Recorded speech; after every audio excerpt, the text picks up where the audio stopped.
We are back with you live once again on another Johnny Torch live broadcast. Broadcast number 214, Torch News Roundup number 183. We were with you last on Thursday, I believe. If you didn't catch that stream, please be sure to catch it because it was a real good one. We had a lot of stuff to cover. We went nearly an hour and a half, and it was covering all the goodness of the DC fandom. And so we got a lot of our information covered there, a lot of talking points that we probably could have covered today on the only way to spend your Saturday here with us on the Johnny Torch Live program. But so it's going to be a pretty brief show. And to be honest with you, I might not have even actually done a news roundup today. We got Torch News Roundup number 183. But there was some tragic news last night, and it didn't feel right to just wait until next week to talk about it. And before we get to the news, though, I will do the usual spiel of please like, share, and subscribe. Please check out the Adventures of Bullets, Bourbon, Private Eye, our all-ages action-adventure series. I'm going to do a program just about that pretty soon, so I won't take up too much time talking about it here. And check the link in the description below for the website and for our Twitter page. And you can check out all the great action, all the great excitement in the world of Bullets Bourbon. All right. So,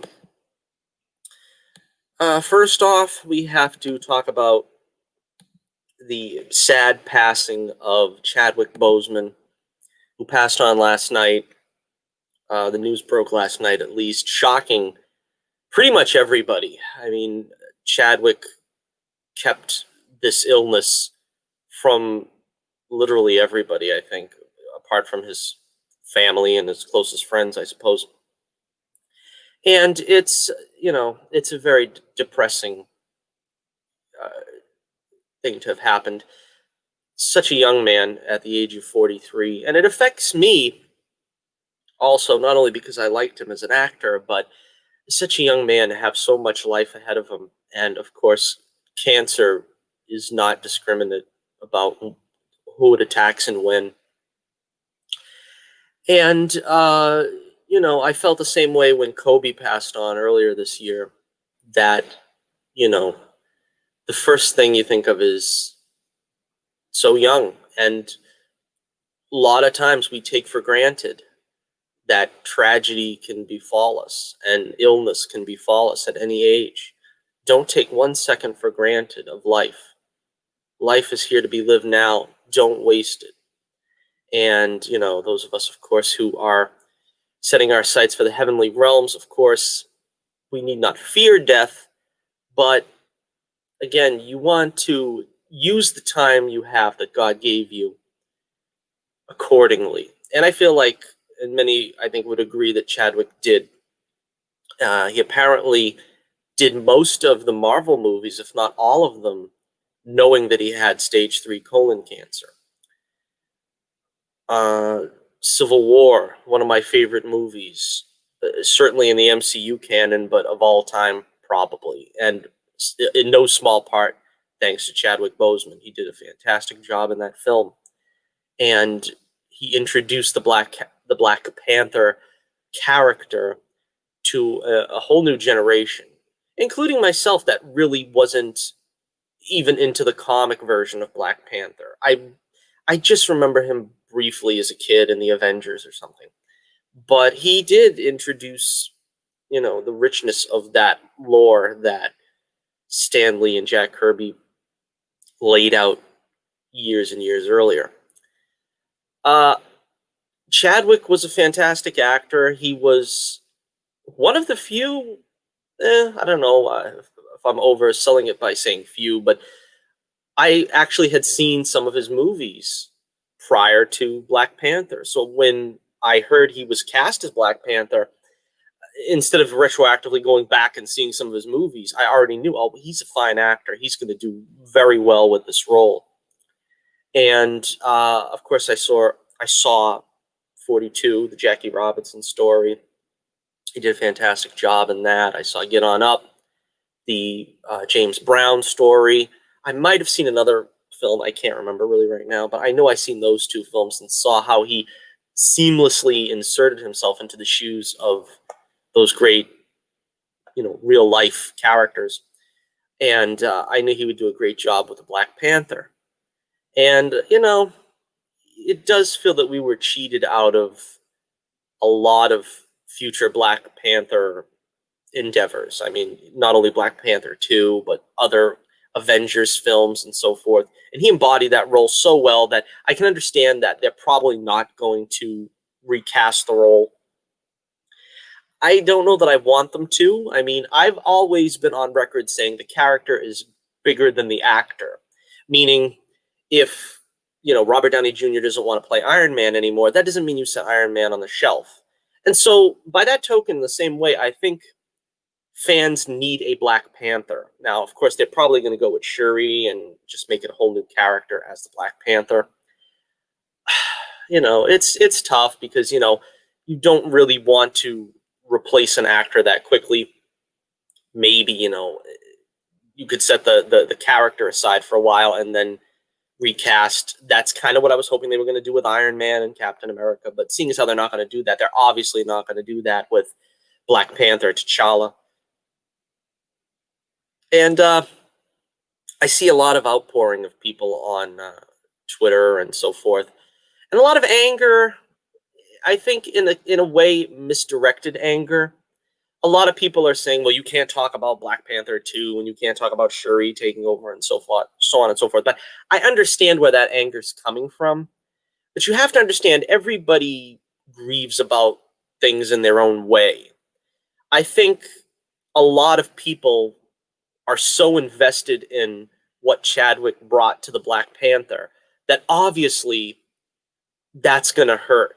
And when a lot of people respond with, I'm not going to see him in the Black Panther 2, you can't be too angry at those people who are thinking about that and talking about that now because it hurts, This would be, painful if it was any other superhero character, had Hugh Jackman untimely died, after the first X-Men or maybe the second X-Men, you would have the same reaction. Well, what about X-Men 2? What about X-Men 3? We got to see more of you and stuff. I mean, that's really what it is. I don't think you can be too harsh on people who are thinking of Black Panther 2. It might seem selfish, but you have to remember it's the only piece of him we have. I mean, his family had him as the man, Chadwick Boseman. We, the fans, have him as T'Challa, So I think if you're going to shoot off an angry missive at somebody, just stop, think about it, see if you can kind of see where they were coming from and not be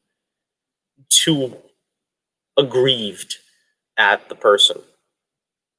Again, he had stage 4 colon cancer, which of course, that's terrible. Cancer in any shape or form is going to be completely debilitating if not treated. Apparently, he didn't know he had it until stage 3. So again, that's very sad. Like I said, I've seen several of his movies. I would probably like to see a few more now that I haven't seen his entire catalog. But again, you have to. Like I said, I honestly have never seen another movie Mark Ruffalo did. You know what I mean? I've seen maybe 1 or 2 movies with, Chris Evans played in the Fantastic Four, so I know I've seen him play something else. But that's what I mean. I really don't seek out other performances by actors that are in the MCU or whatever. But he was a good actor that is worthy to go back and revisit his career. And like I said, they're probably going to replace him with Shuri as the Black Panther. I think some rumor had it that was the plan all along, because of course they had to know that there was going to be a time where he was going to have to probably give up the role due to illness. And so they had these plans sort of already, underway. I think in a way, you have to hand it to Kevin Feige and the people in charge, because they gave us a great gift by, giving this role to him, even if they could have known that he wouldn't be able to finish, a 6-film contract or, whatever he was signed up for, they still appreciated his performance and what he was going to bring to Black Panther, that they said, as long as you can do it, the role is yours. So that's another thing that I think, because a lot of us, we pretty much throw down the Hollywood filmmakers and stuff, but in this case, they did right by him, and it was nice of them to be able to extend that opportunity to him. And again, it was good of him to take that opportunity and to do as much as he could with the time he had to give us a Black Panther. And of course, I know what this role meant to a lot of the Black kids and Black culture in general. And it became a phenomenon. Of course, it became one of the biggest moneymakers, I think. I mean, I don't remember the final tally, but certainly in the top 3, if not the top 5 superhero moneymakers. And yeah, again, it's very sad. It's very sad whenever anybody passes, that young. But of course, it's good to remember the legacy that he left us. He gave us how many appearances? He gave us like 4 great appearances as the Black Panther. He gave 100% in every performance of Black Panther, no matter what the movie was. And he did get his solo film, which, again, I wasn't the biggest fan of it. I'm not going to pretend like I haven't said it was overrated before, but I've never said it was a bad film. It was not a bad film in the least. It was a great film. It was just, in my opinion, not one of the top 10 best. But again, art is subjective. It means something different to everyone. So we just bid a fond adieu to Chadwick Boseman, T'Challa, and dare I say, one last hearty Wakanda forever. And let me know what you think in the comments below about Chadwick Boseman and his passing. All right, so we don't have a lot to talk about. Like I said, we'll move on. We'll try to, talk about something a little more uplifting so that we don't leave on such a down note. But let's see. We've got a couple of stories. First up, let's see. The Obi-Wan Kenobi series, that is being thrust around the rumor mill quite a bit.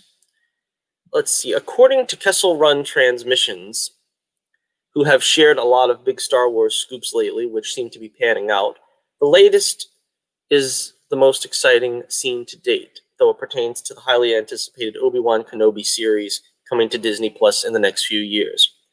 They start by confirming previous reports that both Anakin Skywalker and Darth Vader will appear in the show, while noting that Clone Commander Cody and the 212th Clone Battalion will also appear.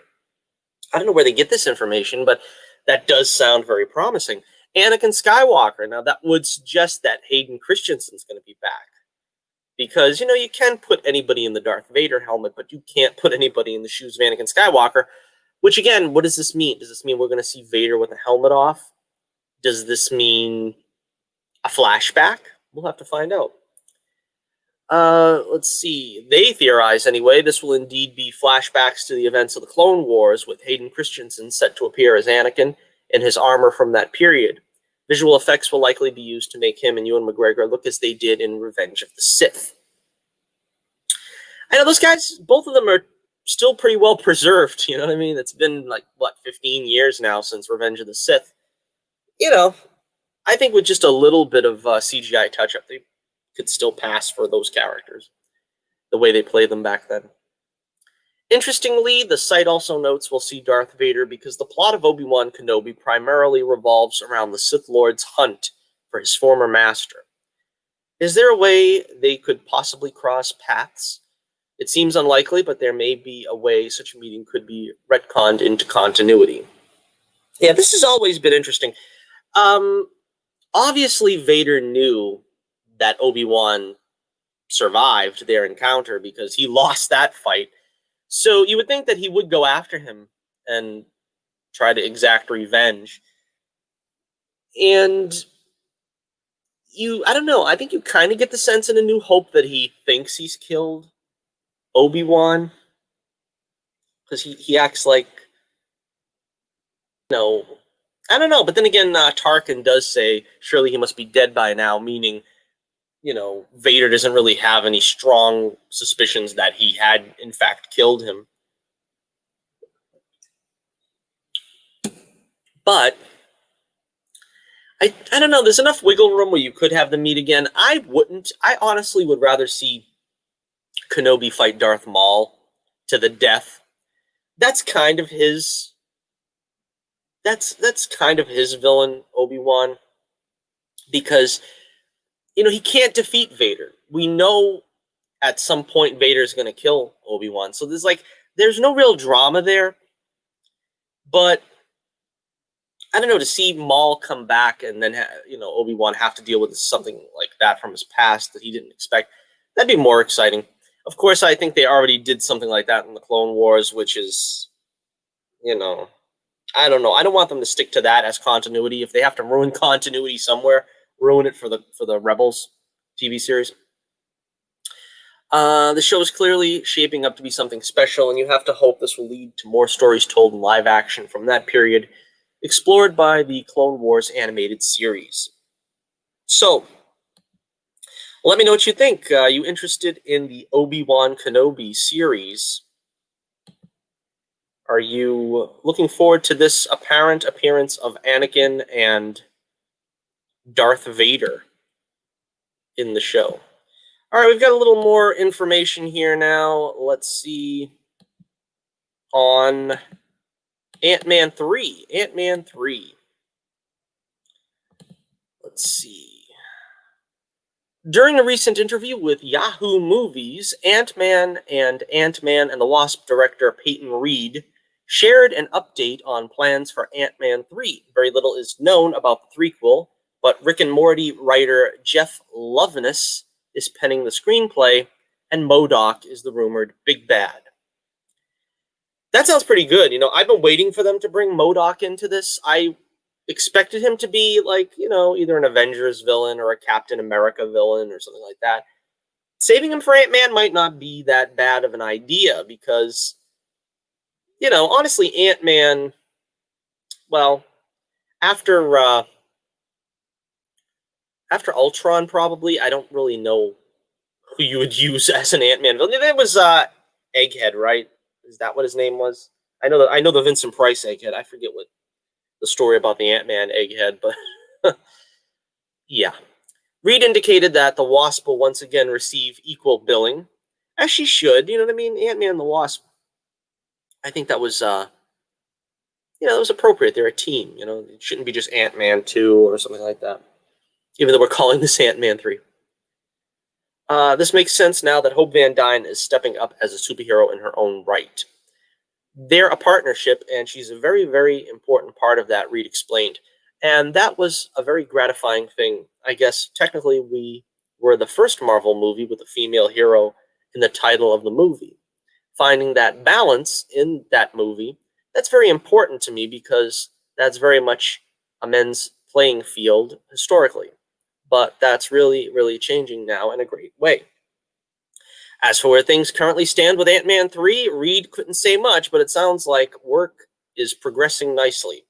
We've cracked the story, the director teased. Nothing is official yet, but we're quietly working. We're working through the pandemic. That's definitely good news for the franchise, and it's going to be interesting seeing where the movie fits into Marvel Studios' plans. There are also rumblings that it will introduce the Young Avengers. Of course, because Cassie's now like 18 years old or something, they could very easily start working on that, but that really doesn't interest me either. I don't know. But I am excited about this. This is one of the few, modern MCU films that I'm looking forward to. I'm looking forward to this one. I'm looking forward to Doctor Strange 2. I got a mild interest in Shang-Chi. Like I said, I think I'd have to see a trailer before I could actually say I'm excited about it. I think the prospect of it is really cool. I'm interested in seeing what they could do. And hopefully, I got enough I got enough faith in Marvel that they're gonna do a pretty cool movie, but I really want to see something first. I probably would have been excited about Black Panther too. I don't know how it's gonna work now, but yeah, let me know what you think about Ant-Man 3 or Ant-Man and the Wasp 2, whichever way you're gonna look at it. Not sure. All right, let's see. We got one final story here this afternoon. Thank you for joining us. The Snake Eyes movie, the G.I. Joe spinoff slash prequel. I'm not sure if it's a prequel or if it's just considered a reboot. After initially being set for October 2020, Paramount was forced to remove its long gestating G.I. Joe spinoff, Snake Eyes, from their release calendar last month due to the uncertainty of the box office as a result of the still ongoing China virus. They didn't say that, I did. But because you're not supposed to say, I don't know if I'll get in more trouble for saying that with YouTube or for saying what's traditionally been called. However, it looks like the Robert Schwenke directed film once again has a release date, as the studio has now set it for October 22nd, 2021. Almost exactly 1 year to the day it was originally set to debut. So that's what I don't understand about these things. I guess, they have to have their bean counters figure out where it makes the most sense to open it up, in the playing field of all the movies and stuff. But where you want to set it a whole year in the future, you know what I mean? It's like a lot of us are like starved for entertainment, and I think a lot of us want to go back to the movies at this point, and we really have nothing in the near future. I mean, unless things change again, we are going to have Wonder Woman this year, and we're probably going to have Black Widow. So those are a couple things, but it's just I'm going to make a video and go on a China virus rant and how everything, because I don't like to get political in these shows. I mean, I don't think people come here to listen to me rant politically and stuff, so that's why I just stick to the news. But for the pop culture news, but the way this has been handled has been pretty terrible. I mean, especially here in America, the land of the free and the home of the brave, they're not even allowing you to go to the movies. You know what I mean? You should have that option. Of course, with the movies, it's a little bit different because the studios are afraid they're not going to make bank. You know what I mean? They don't want to put a movie out when the public consensus is they're not going back to the movies. But again, I don't want to digress too much. Henry Golding will headline the feature with a supporting cast consisting of Andrew Koji as Storm Shadow, Samantha Weaving, which can be currently seen in Bill and Ted Face the Music, a movie that I want to see, which I'm not going to be able to see at the theater. Thanks a lot. Ursula Corbero as the Baroness. Harkuna Abe in an undisclosed role. Aiko Uwais as Hardmaster, as opposed to Softmaster. You'd rather have Hardmaster than Softmaster, I guess. No, the other way around, maybe. I don't know.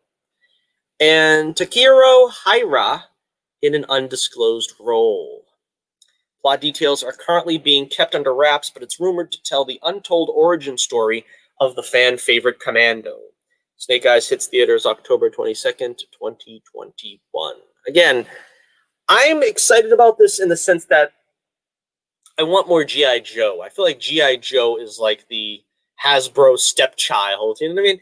They keep pumping out these Transformers movies, and that's because for some reason people go see them. I don't know, but honestly, as a kid, I was a G.I. Joe fan and not really a Transformers fan. I mean, I knew of Transformers. I watched it a couple of times, and I had several Transformers. I had Optimus Prime and some of the main characters. I think I had Megatron as well. But it didn't really grab me the way that a lot of other things were at the time, like He-Man, Voltron, G.I. Joe. So I'm really big on G.I. Joe coming back. Now, I really wish they could have tied it to the original films because, I liked Rachel Nichols as Scarlet, and Ray Park was Snake Eyes, and I think they're going to race change Snake Eyes. You're not supposed to see Snake Eyes' face. You know what I mean? That's kind of a no-no, and I have a feeling they're gonna not keep up with that mystique. I don't know. Let's just say I'm reserved in my optimism about this one, but I do want to see more G.I. Joe out there. I mean, they pumped out Transformers movies until, I don't know. I mean, I think they kind of put a cap on the Transformers franchise, and they're trying to like start a Bumblebee franchise now. I don't know. But as a Transformers fan, if I can call myself that, because like I said, I kind of dabbled in it as a kid, I was not really that thrilled with the Transformers movies. I mean, I don't think too many people were. I think some people were like, well, the first one was pretty good, and then after that, it is kind of going down in quality. I watched the first three, and I would probably agree with that statement that they started out reasonably well, and they kind of, I don't know, they hit the peak and they started going down in quality. But, you know, I think G.I. Joe deserves that chance the way the Transformers has. I think they deserve to, you know, try to make a franchise out of this, because G.I. Joe has some really great characters. They have some really great scenarios that, you know, the original cartoon had some great storylines there. There was some great exciting ways they can go. Probably some not as exciting ways, like Cobra La or Serpentor and all that stuff. That was like kind of weird. I can see, but you know, that's the nature of Saturday morning cartoons, and I think there is a danger, you know, that you can't stray too far from the idea that this was a, you know, largely children's property. You know, nobody really got hurt from the guns and so forth. You know, I don't mind them toughening up a bit, but I you know, I don't really want to see them take this into like the dark and gritty franchise that sometimes these things end up becoming. All right, so that's about it. Let me know what you think about the G.I. Joe spinoff, Snake Eyes. Let me know what you think in the comments below. I want to thank you for joining us here on the Torch News Roundup, number 183, and it's sort of a rainy, dismal day, and you know, not the most enthusiastic stream because of the sad passing of Chadwick Boseman, but we try to bring a little brightness to your day, no matter what. So I hope you're having a good day out there. I hope you can enjoy life.